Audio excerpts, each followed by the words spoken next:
What's up, everybody? Welcome to another edition of Established Run's NBA Injury Report Analysis Show. I'm Drew Dinkmeyer here with Mike Gallagher. Let's walk you through this 8-game slate.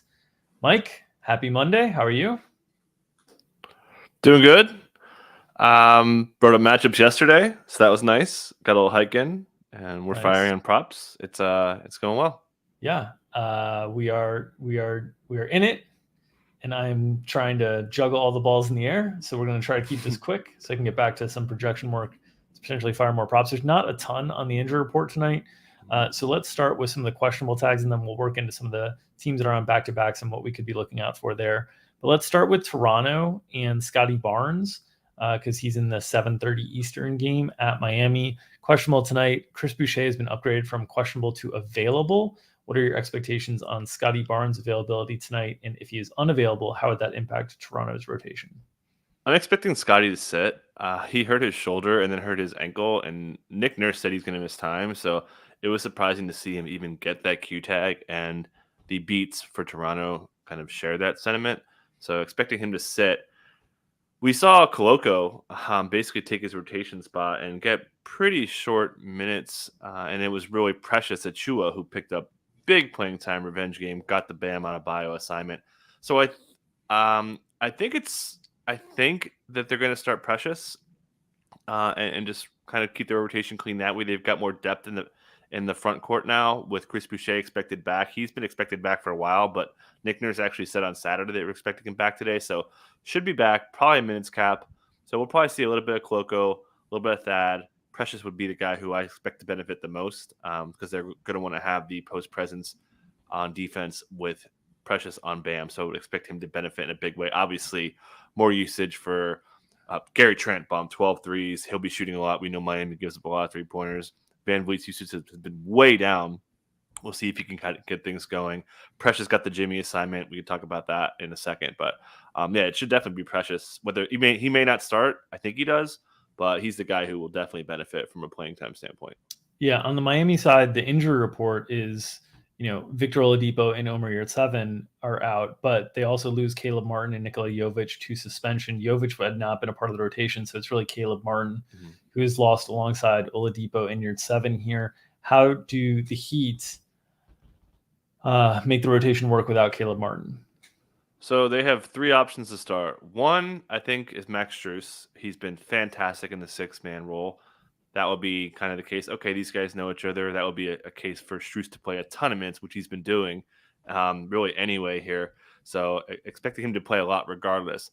But no Oladipo, if you put him in the first unit, you are razor thin in that second unit. So they may do the old token starter between one of two guys, Haywood Highsmith and Jamal Cain, who was guarding Jimmy Butler in a lot of the team scrimmages. They obviously need the size. Wouldn't be surprised if Jamal Cain comes out of complete nowhere and starts. I think it's still a Haywood Highsmith, but like I was saying, it kind of depends on Scotty Barnes. If Scotty Barnes is in, I think you have to go big. You have to start Jamal Cain or Haywood Highsmith. If they don't have Barnes, which I'm expecting, I expect it to be Strus, and they'll just stagger guys and just kind of mix it up. They still have Gabe Vincent to kind of at least keep their second unit afloat. So Strus certainly benefiting either way. We're going to certainly see at least a little bit of Haywood Highsmith and probably a little bit of Jamal Cain. They're going to need that size too. But yeah, Spo is it's the not even a full season in yet, and he's already getting tested with throwing out new players in his rotation. Name you didn't mention there that I'll mention that I think could start is Duncan Robinson, who has a lot of size to him, has started previously before, and isn't quite the offensive creator that Strus is in terms of doesn't have the off the dribble stuff as well as Strus does. So, him and Bam Adebayo had a lot of dribble handoff into pick and roll type stuff that has been effective. I could see them starting Duncan Robinson and splitting Robinson and Strus, like they have in the past in terms of the full minutes.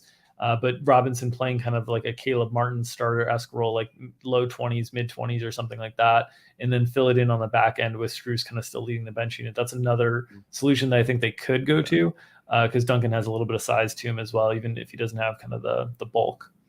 Mm-hmm. Yeah, I'd be pretty surprised by it. I think they're going to want to have a bigger guy out there. But it makes the Bam double handoffs, that certainly makes sense.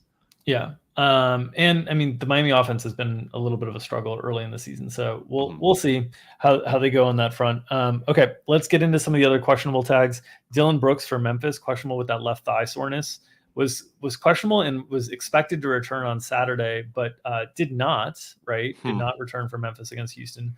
I went out that night, or not Memphis against Houston, Memphis against Dallas. I went out that night, so I missed that game. Thankfully, because good Lord, that is an ugly result on a game that was supposed to be the game of the night.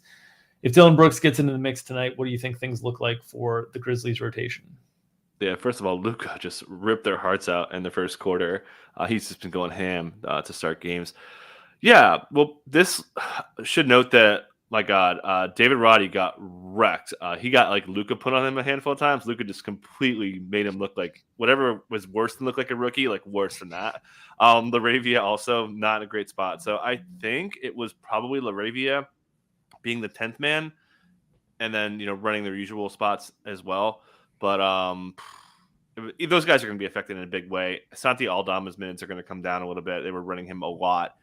Jenkins could go back to his tried and true 10-man rotation. Way more likely he's going to have 9 rotation staples there in a matchup against Brooklyn where they're going to need a lot of wing defense as well. So maybe they don't play Xavier Tillman a pretty good bet. Maybe they run Brandon Clark out there more as a true center to help switchability and stuff. But yeah, really just Dylan Brooks. How many minutes can he play? He usually gets the Kevin Durant matchup also. So that's something to note that I covered in matchups. But yeah, just expecting – maybe less Tyus minutes, fewer Tyus minutes. Santi will be affected a little bit. Usage coming down for Ja, maybe for Bane. We saw Bane getting staggered away from Brooks and Ja, so he should still be okay in a matchup I like for him. But yeah, not a huge takeaway.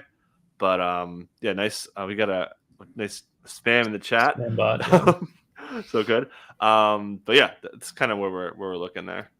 I think most people would expect John Conchar to be the first name in terms of losing playing time. Do you expect that Aldama or Conchar would still start in that starting unit? Sorry, yeah, I should have been clear there. Yeah, I would expect Conchar to move to the bench, but still have a pretty good role. But Aldama's definitely starting. I'd be shocked if that wasn't the case. Yeah, I think Conchar loses the most minutes immediately. I think Tyus Jones and Aldama lose some minutes, kind of just in terms of lineup combinations that they want to utilize. And I could definitely see this being more of a Brandon Clark at center spot than what we've seen early on. So I could see Clark's minutes elevating here and Adams' minutes down a little bit in the matchup against Claxton and Sharp. Yep. Okay, on to the last questionable tag of the slate, Alperen Şengün for Houston. And reminder, they're without Bruno Fernando and Jae'Sean Tate. So the front court is getting pretty thin if Şengün was unable to go tonight in a matchup against the undefeated Utah Jazz, who've been playing big on the inside. It would create a lot of potential rebounding issues for Houston in trying to keep Jared Vanderbilt, who's been incredible, off the boards early in the season.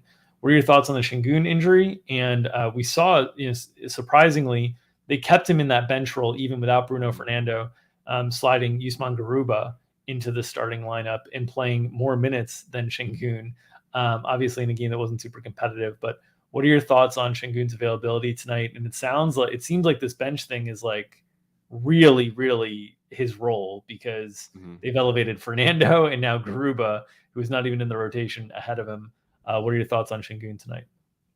If Garuba can't play, maybe it's Boban time. And then Şengün goes, kidding. But yeah, I don't have a read on it. Gets the kind of midday illness questionable tag. We kind of know how that is. It's all just guessing. So we'll see what's up with that. But should note, yeah, after the game, Steven Silas had mentioned they can't run the defense. This has been a story the whole preseason. They can't run the defensive schemes they want with blitzing and switching, not leaning into drop coverages. They can't play that way with Şengün. So it changes their defensive identity. We know how bad the Rockets were on defense. That's really been a focal point for their improvement and how they could actually be competitive. It hasn't gone well, but they are dug in on playing this blitzy, switchy defense, and Şengün doesn't fit that. So it's going to be really hard for him to crack that starting lineup. Like I joked about, imagine if Garuba doesn't play. What else could they do? They probably honestly would start Tari Eason. Yeah, they'd start Tari Eason at this point. Yeah, I think seeing both Fernando and Garuba, who are a little bit lengthier, switchier, more vertical, both get elevated above Şengün is very telling for Şengün's role this season. I think they would need to suffer some severe offensive injuries to potentially do anything that would lead Şengün into the starting lineup. I think they have basically realized that the future for them involves Jalen Green and Jabari Smith kind of carrying the offense, and they need defenders around them, and they need to start training these guys to have defenders around them.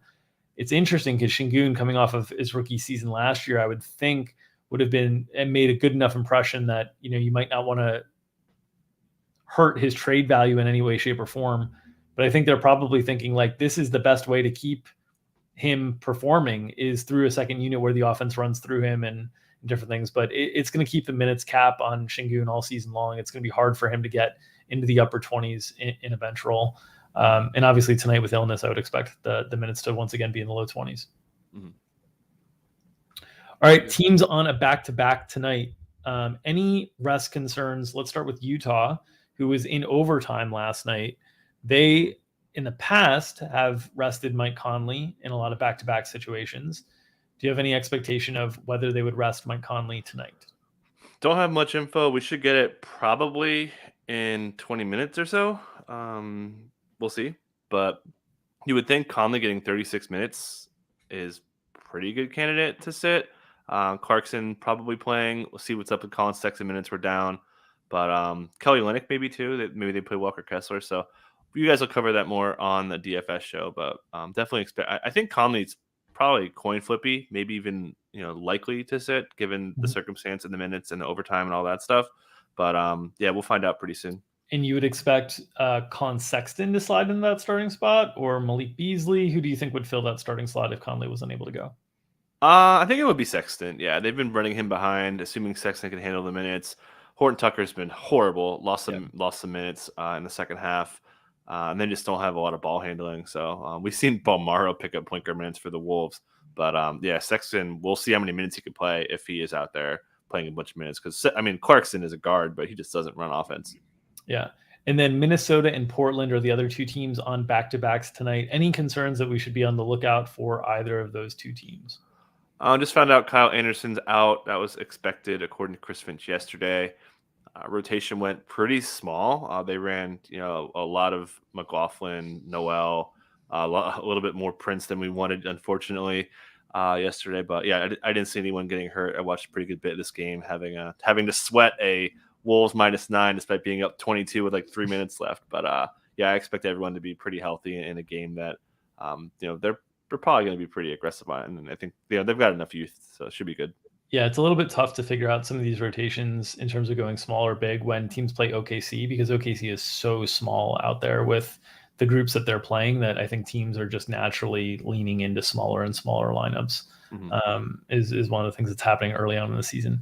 On the Portland side of things, any concerns there? They had a day game yesterday afternoon, so pretty light travel day. It's a home matchup with Denver tonight. They were in LA. That's not a super heavy travel situation. So the Blazers are a veteran-laden team on the second night of back-to-back after playing big minutes yesterday. But any concerns here on load management or anything like that from Portland? No, should be good. I don't really have anything to add. No one really got hurt. Minutes weren't too crazy for most of the guys. But yeah, should be fully. Could see it's like a little bit of a.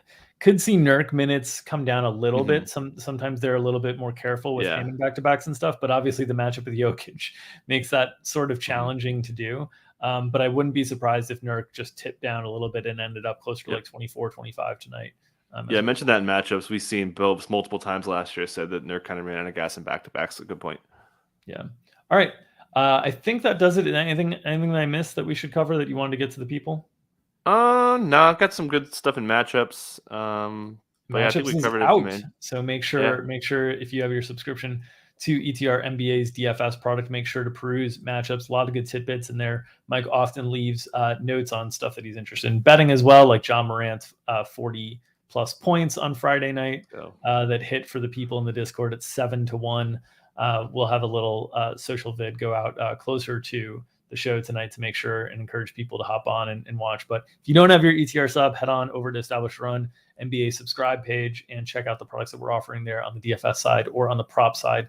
Lots of good content and information to keep you entertained and informed for this NBA season. If you're not interested in paid premium products, please at least subscribe here to the Established Run NBA YouTube channel so we can keep giving out this content for free. And if you're enjoying it, make sure to press or gently smash, press, smash, or gently push the like button to make sure we feed that algo.